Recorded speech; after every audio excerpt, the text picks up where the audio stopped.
chord form. This is a new chord form of the same voicing. These are three important terms.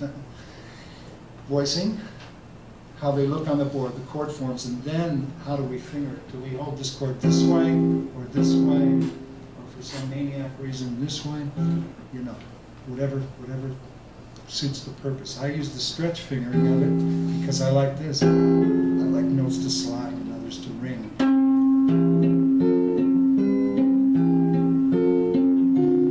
So I couldn't do that at first. Don't get me wrong. I had an average medium hand, but this was harder to get, and certainly now I'm in big trouble to try and grow that new finger fast enough to put it here.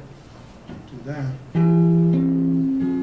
So anyway, this stuff would come up. This note would be the next one to move. If you researched it, you'd see it. If you move that, that's pretty tough down there. It's there though.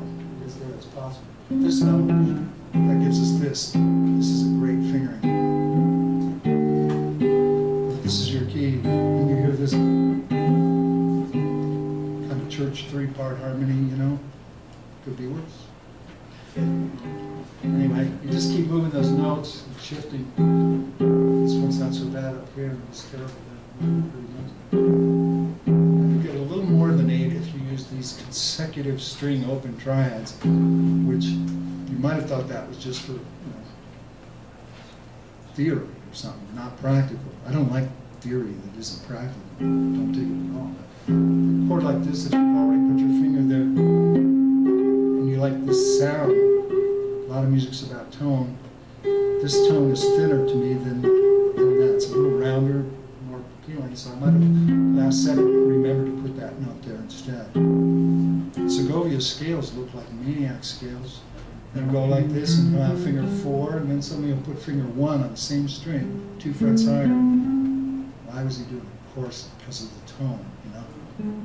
Anyway, it's fascinating that you get at least 8 practical little chords here that are all the same voicing, but different forms. Again, the fingering's up to you. Whether you like the second finger there or the third, separate issue. 3 things: voicing, chord forms, fingerings. So we're talking about harmonizing a simple song.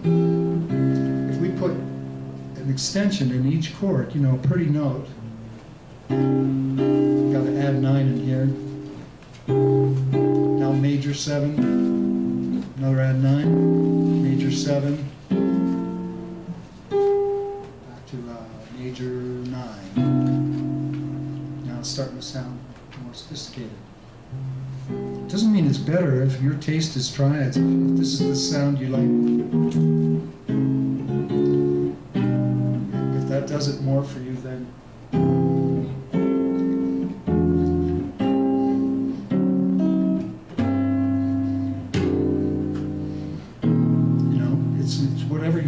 but it's good to research it and find out where your palate is. I was born with that great affliction called I like it all. Hi, Kurt. When you refer to open triads, my first question is how many notes are they? And B, bird back, okay, but are you not doubling it all? Because I know No. When I say open triad, I just mean a 3-note chord right now. How do you make triad sound for it? Because I'm trying like to... I was saying, here, I'll say it again. If it's voiced up high, you take a little triad up here. Yeah. Okay, and that position determines... Yeah, you take these little ones that are up on the top. You investigate, you'll find 3 for any, like if it's B flat minor, it doesn't matter, whatever it is, it's a triad, major, minor, augmented, or diminished. You learn them on 4 string sets if you want to really know the instrument. 3 places on each string set, because there'll be roots and thirds and fifths that all have to appear as the leading top voice. So this is a C chord. The fastest way to do it is lower. This is before we talk open triad again for a second. These are the little triads. Just take the highest note, drop it 1 octave. So here we have.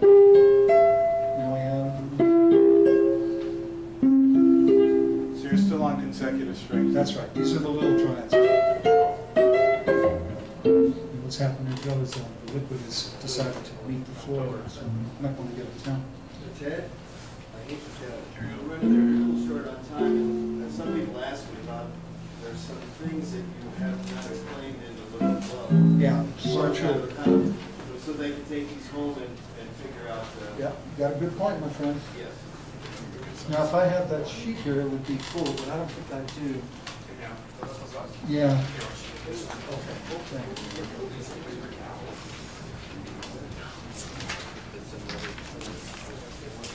I want to finish that for you. So there are 3 diagonals. How you doing, buddy? I haven't seen you in a while. Still got those pictures. Gotta get those things. There are 3 places to do this grand diagonal. I like to think of it as diagonal.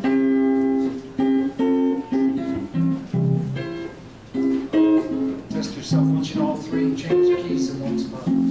Not keys, but say you go 1. Sir. Actually coming. Yeah, C. It's flat 6 is A flat. F. These are 12 little forms of the triads. Any one of them, if they're up high, got 3 notes, you move the middle note down 1 octave. So instead of 3 together, you'll have 2 with a hole in the middle, but that other note is the finishing note below. If the triads would be lower, it's the same thing but reverse. You just raise the middle note 1 octave. So this is C. Now it's going to be, this note's gone, the middle one. Now it's put up here, octave up, the song.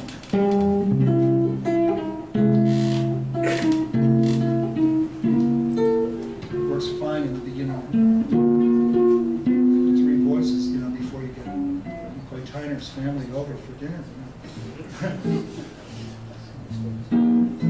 Yeah, we got to talk about this picture. I use a system, like most people who write in chord grids, of geography, meaning, you know, showing where the chords are located. The fret numbers are always to the left. They also always indicate the visual root that helps you to align the chord in your mind. If there's no root sounding in the chord, let's take the second line, 3rd chord from the end where it says F. To put it in the street vernacular, there ain't no F in that chord.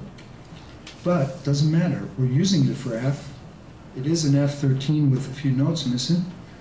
And the visual root is on string 2 on fret 6, right here. Because the normal chord that has that root in it is this. That's F7-6 or 1309, Kenny Burrell chord.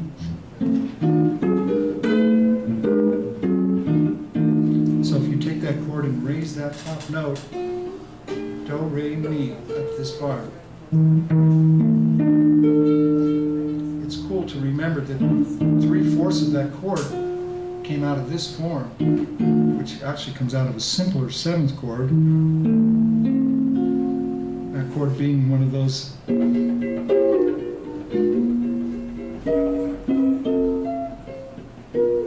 of Gershwin-esque 7th chord.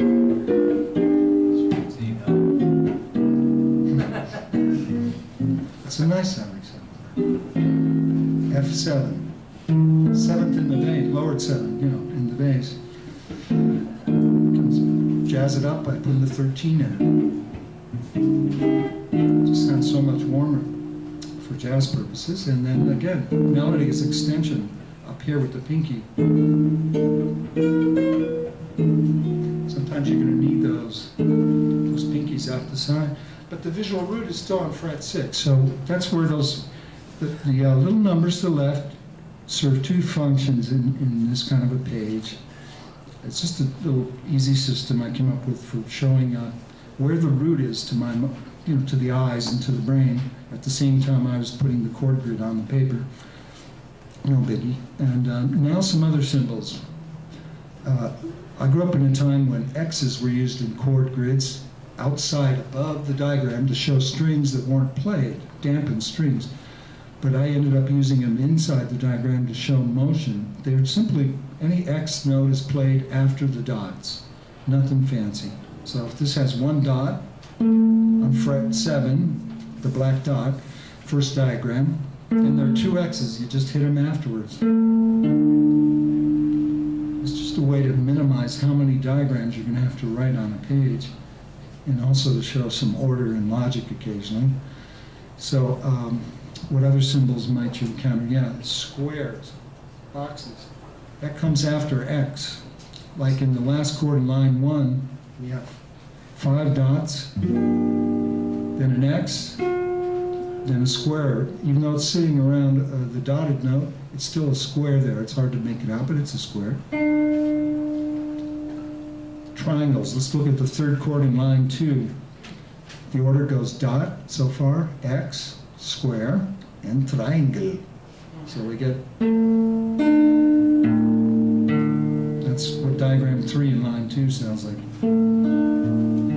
So what we try to do here, obviously, is show chronology as well as geography by, having these little symbols. It tells you when to play which notes. What else? The spaghetti lines that seem to be littering the paper. Don't think I wanted to make it fussy and messy like that, but it does show which notes are to be held, just like a tie in staff notation. That's what those squiggly lines are, those spaghetti lines. What else? If we see Casper the Friendly Note, meaning any circles that aren't filled in, those are optional. I don't see many of them on here, maybe one. So that's not a problem. I don't think there's anything else. I didn't write the qualities of the chords in because I like to give out these pages as homework assignments for students on a theoretical level too, where they have to name the qualities of the chords. If I didn't write the letter names in, then they'd be up against it sometimes as to which root we should name a certain ambiguous chords from. But when you put the letter name roots on the top of the diagrams, it gives them a running start. In this case, you guys, if you want to do it, just take out a pencil and fill in the names of the chords. The rock community calls this D5. That first thing. I went to the fortune teller. No, it's just, it doesn't have a third in it. The next chord, I'll do a little work for you. D minor 7 is this.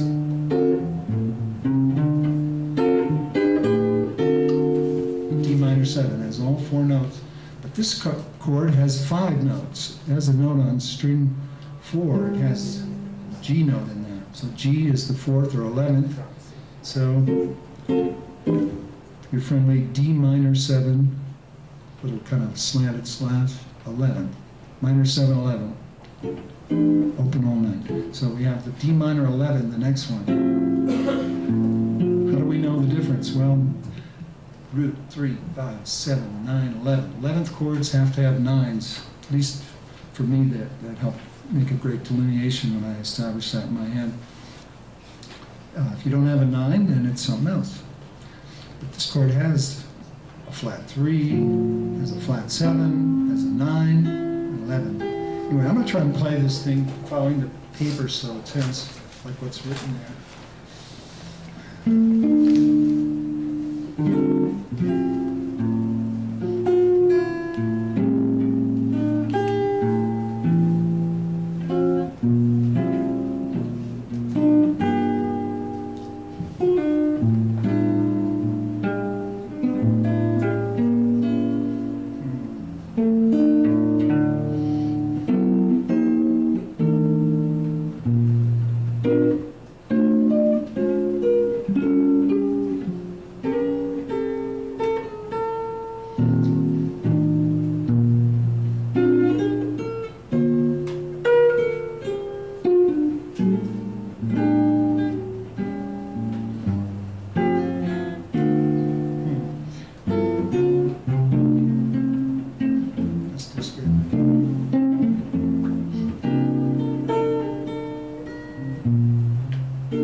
Finger down before the rest on a very difficult chord grip.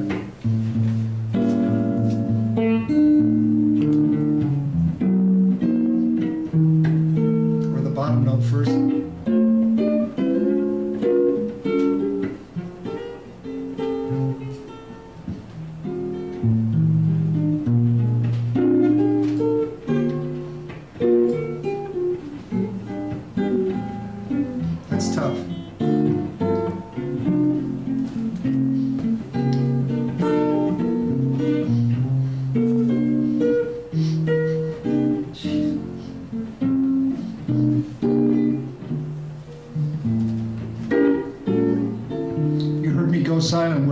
sure, better be Simon than play crap.